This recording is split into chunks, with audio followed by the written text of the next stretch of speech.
Okay, so today we're going to talk about a topic called conservation of mechanical energy. Really, in general, there is conservation of energy, and we can apply that to lots of different topics. You guys ideally have already learned about conservation of chemical energy in chemistry. You should have done some work where you were showing that we had conservation of mass, even though there was a chemical reaction where perhaps your substances changed form. The mass of the atoms that you had available should have all been accounted for at the beginning compared to the end. And so, kind of in general, conservation of anything is the idea that whatever that thing is, so if we're talking about conservation of mass, then it would be mass that we're talking about. If it's conservation of matter, then we would say matter can neither be created nor destroyed. It is simply transferred into different forms. And so, in the chemical equations that you guys worked with, where you had to take the chemical formula for the various materials in a chemical reaction, and then you had to go and insert the appropriate coefficients to determine how many atoms did you need of each particular type of element so that you would have enough material for you to allow this chemical reaction to take place. Well, that was essentially you determining how much total atoms you needed to have available in order for the reaction to take place, where all of the atoms were then accounted for in the beginning as well as in the end of the chemical reaction. So the concept there was that the number of atoms available did not change. It was simply that they rearranged themselves so that they were present in different forms. Well, the same is true when we're talking about conservation of energy. We have energy that is available, and it is always accounted for, but the form of energy may change depending upon the situation. Right now, what we are focusing on is conservation of mechanical energy. So if you recall, we have already previously identified mechanical energy as being potential and kinetic energy. Kinetic energy is energy of motion, so our object is going to be moving with some velocity. And then potential energy can actually come in different forms. We're not going to be using chemical energy in the work that we're doing today, but we are going to be looking at the gravitational potential energy. So if you recall, that was mass times gravity times height, where it was the vertical height above the ground or whatever our ground level would be. We have elastic potential energy, where we have some sort of material that can either be stretched or compressed. And so our variables for elastic potential energy is going to be the K value, which stands for the spring constant, which is a value that tells us how stiff or weak our material is, how flexible, I guess is another way of saying that. And then it's our displacement from its equilibrium or resting position. So in our conversations today, we're going to be analyzing how the forms of energy changes as our object goes through its motion. Now, it's important that you understand whenever we're analyzing conservation of our energy, we have to stay within our system or within our environment that we are analyzing. So we are going to be talking about how we have energy conserved. So once we identify how much kinetic and potential energy, if we simply take those two energies and we add them up, what we will find is that the amount of initial energy that is present is going to be the same as the amount of final energy that we have after our object has gone through its motion. So technically, this formula here should have a subscript I in the beginning and F at the end, where it's the sum of our initial energies that is going to give us our total energy that is available for our motion. And then we take the sum of our final energies, and those two energies should be the same. Now, our potential energy, if you notice, is not specified in this equation. We could be analyzing gravitational potential energy, or we could be analyzing elastic potential energy. So you will need to evaluate the scenario and input the proper detailed version of your potential energy here. So when we talk about conservation of energy, we're starting to now make relationships. We've already discussed how work is used in order to create a change in energy. So here we have an illustration of a man who is holding a rock. And so before we start analyzing the details of the image that we have been given, let's go back and just kind of review what we've discussed in the past. If we had this rock, and this rock is present on the ground, then we would say this rock has no potential energy, because here it would have a height of 0. And so potential energy is mass times gravity times height. So once we input the height value, obviously the mass and the gravity would have values here, but our height would be a value of 0. So we would say while the rock is sitting on the ground, there is no potential energy. If the man does work in order to lift the rock and put it here at this new height, here my rock would now have some amount of potential energy because it has some height. So let's just make up a height for it, sure. So let's say up here it now has 50 joules of potential energy. Well, that's because once we calculated mass times gravity times height, that height is no longer 0. It is now 5 meters in this example. And so our gravitational potential energy would now be at a value of 50 joules. Remember, the man had to perform work in order to lift the object, and that's where the potential energy came from. So we initially talked about the work energy theorem, where the amount of work performed is responsible for the change in energy. So now when we look at this illustration, the man is already holding the rock at this position. So the work has already been done. Now we are saying that our rock is beginning with some amount of potential, gravitational potential energy. And what they are showing us here is that if the man lets go, now the earth is going to do work on the rock in order to pull it down. It's going to do negative work on the rock, and so the rock is going to lose its potential energy, negative in relation to the work that the man initially did.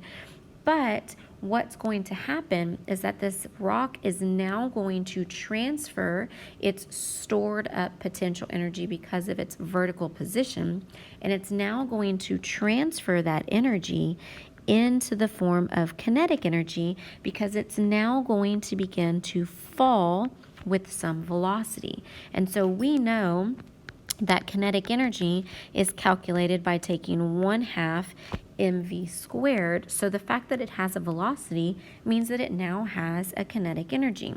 So the amount of kinetic energy that the rock has is going to be dependent upon how much gravitational potential energy it had to start, and then how far has it fallen.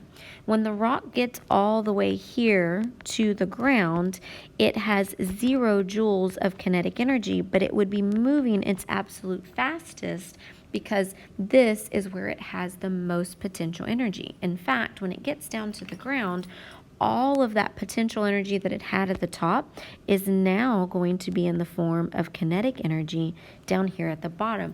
It lost all of its height, and all of that energy was transferred to kinetic energy. If you have ever ridden your bike or skateboarded or rollerbladed down a hill, then you know that you gain speed as you go downhill. And so when you get to the very bottom, you're going to be going the fastest that you go at any point on the hill, right? Well, it's the same concept here. So all of that potential energy that was stored up while the man was holding the rock is now converted into kinetic energy. So when the rock gets to the ground, it has all kinetic and no potential. It's telling us that when we get right here to the halfway point, our height would be cut in half. So when we say that our potential energy is mass times gravity times height, if we take this height of 5 meters when we were up here, and we say now at the halfway point, we're going to cut that in half. We now have a 2.5 meter height. So when we go to calculate our potential energy at this point, we now have a gravitational potential energy of 25 joules. Where did the rest of the energy go? It was converted into kinetic energy, so that we now have 25 joules of potential and 25 joules of kinetic. That's what they're trying to tell us at this location on the image. It is saying it's half PE because at this point, according to my made-up values, our potential energy would now be at a value of 25, leaving the remaining 25 to be our kinetic energy. Okay, so this is just one example of conservation of energy. What we're telling you on the slide here is that if we wanted to find the total amount of energy present, we would simply add up our potential and our kinetic energy. So this right here is how I would find the total amount of energy available. If I didn't know the values for my kinetic energy, I would substitute it with 1/2 mv squared. If I didn't know the value for my potential energy, then I would substitute that with mgh. So that's just showing you the two different ways that we can express that formula. Here we are just reminding you that energy is conserved. So if I were to perform this calculation for my initial, and then I would compare that to the calculation for my final, I would find that these two energies would be the same. In my made-up example, my total energy was 50 joules in both cases. And then if we look back at the illustrations, how much potential and how much kinetic may have changed, but they always collectively added up to the total of 50 joules that I had available. Okay? All right, so if we're talking about conservation of energy, and I'm telling you that the template is PE plus KE, and we are applying that to both our before and our after, then I can input any kind of potential energy here. I can make this elastic potential energy, or I could make this gravitational potential energy. Both would be appropriate or acceptable, I should say. It just depends on the scenario as to which one would be the appropriate version to put in. So here they're showing you that if we were analyzing this pole vaulter's motion, we could show conservation of mechanical energy. If we notice, this pole is allowed to be bent. It is flexible. So when the pole vaulter pulls on that pole in order to flex it, in order to bend it down, he has created stored up elastic potential energy. So our elastic potential energy is what we would put in our conservation of energy equation. So our formula here would be 1/2 kx squared. This would be the elastic potential energy that is initially in the pole, plus 1/2 mv squared, because this would be the amount of velocity that my pole vaulter has initially, and so that's going to determine how much kinetic energy he has, equals 1/2 kx squared final. So remember, this is the displacement from its resting or equilibrium position, plus 1/2 mv squared final. And so this would be the speed that the pole vaulter has because of the stored up elastic energy that allowed him to be propelled forward. If we were analyzing his motion and we were trying to illustrate conservation, if we were trying to analyze conservation of energy using his gravitational energy, then our formula stays the same. PE plus KE initial is equal to PE plus KE final, but now this would be our gravitational potential energy. So it would be mass times gravity times height initially, plus 1/2 mv squared initially. And so we would find that his total energy before is the same as the total energy after. In this case, his initial gravitational potential energy is 0 because he starts on the ground. And then it would be equal to mgh final plus 1/2 mv squared final. Okay, so we can input either of our potential energies. It just depends on the scenario, but our formula for conservation of energy does not change. So we may have some situations where energy can be conserved, or maybe our energy is not conserved. So before we go and analyze this illustration in detail, I just want to create some drawings for you here. You're going to have some scenarios where we have an object that's maybe on a ramp. And so we know up here at this position, my object has some amount of gravitational potential energy because it has some height above the ground. I want to warn you that if we tell you that the ramp is 10 meters long, but it has a vertical height of 20 meters, you are not going to be using your 10 meters to determine your gravitational potential energy. This is based on the height above ground. So we would be using our 20 meters as our height in our MGH calculation. So let's say that my box is sitting at the top of this ramp and it has 75 joules of energy up here. When it gets to the bottom, this would be a height of 0, so my potential energy would be 0 joules. So once again, we ask, where did all of that energy go? It cannot be created nor destroyed. It was simply transferred into the form of kinetic energy. And so I remind you, you gain speed as you go down the hill. You're going the fastest at the bottom. And so in this case, all of our energy would be transferred. Now, there's a couple of things that are implied that I want to make sure you understand. Number one, we are assuming that in this particular situation, my object has no kinetic energy at the highest point. We will typically have our object at the highest point be, even if it's momentarily at rest, even if we're dealing with a situation where we're on a roller coaster, when you are at the very top of the first hill, even if it's for a fraction of a second, your car just kind of pauses at the top. So we typically say that at the highest point, we are all potential and we are no kinetic. If you get a question where they give you your cart here and they tell you that your cart has some velocity, you must make sure that you are giving your cart some value for the potential energy, for the kinetic energy there. So in this case, you would have a value for both. So don't assume that because we give you a height, your kinetic energy is 0. You're going to have to interpret that from the situation. However, it is most common for us to say at the highest point, it's all potential and no kinetic, and so therefore it is all transferred.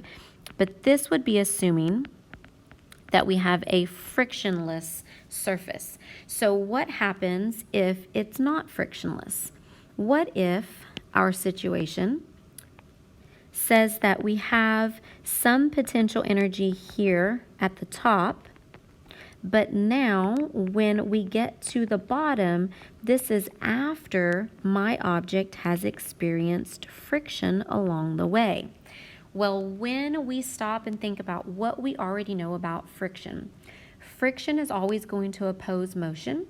Work, when friction is present, is going to calculate as a negative work value. So when we consider this work energy theorem, this means that it's going to perform negative work, which means that my object is going to lose some energy. So if we have an object that goes down a ramp, when it gets to the bottom, again, assuming we had no kinetic energy at the top, when it gets to the bottom, we're now going to have some value less than 75 joules for our kinetic energy, because friction is going to create what we call a non-conservative, or friction is a non-conservative force, which means it's going to create a form of energy that's not going to allow us to continue to use that energy within our system. So basically, conservative forces are going to produce energy that we're going to get back, that we can reuse or recycle into our system, whereas non-conservative forces are going to produce a type of energy that we're not going to get back. It's not a reusable type of energy. So if you were to take your hands and simply rub them together so that you are creating friction, you'll find that it warms up your hands. That's because friction creates thermal energy, which is sometimes just called heat energy, and thermal energy is not one of our mechanical energies, and so therefore it's not going to be recycled in our system. So anytime you have a situation where the object is moving and friction is present, you are going to see that your kinetic energy is less than your total potential energy at the bottom, but that's because some of it was converted into thermal. Again, energy is not created nor destroyed. We didn't actually literally lose or destroy our energy. We just converted it into a form that was not potential or kinetic. And so that's what we're trying to express to you here in these last couple of slides. It says here that the amount of energy that we lose, or in this case it said the amount of work done, depends on the path that's taken. So if we move our crate from position 1 to position 2 and we follow this straight line path, here we have minimal energy lost because the work done was minimal. The friction experienced was the minimal possible friction because we followed the shortest distance to that route. To that position. If we were to follow the route where we are taking our box the long way around, well, now we are experiencing friction for the duration of our displacement, and so therefore more frictional force is present. We would have more negative work done and we would lose more energy to the form of thermal energy. That's all this slide is saying here. So of this list of conservative and non-conservative, friction is the one that you're going to see most often in this chapter. And in fact, it may be the only one that you see in your practice work. This is the main form that we're going to use whenever we want you to understand that thermal energy is created, and so we do have to account that as one of our types of energy, but all of our energy is still accounted for. Here we're just kind of talking about how energy is present in lots of different forms. So we're focusing on mechanical, which is potential and kinetic right now. In later chapters, we'll talk about not thermal energy. We'll talk about light energy, sound energy, and things like that, electrical energy. You should have already learned about thermal energy prior to this class, so I'm expecting that you can just take your knowledge of thermal energy and apply that as needed here in this chapter. All right, and then here we're just reminding you when it seems like we lost some of our potential or kinetic energy, or we lost some of our energy, we didn't. It was simply moved into the form of thermal energy or heat energy.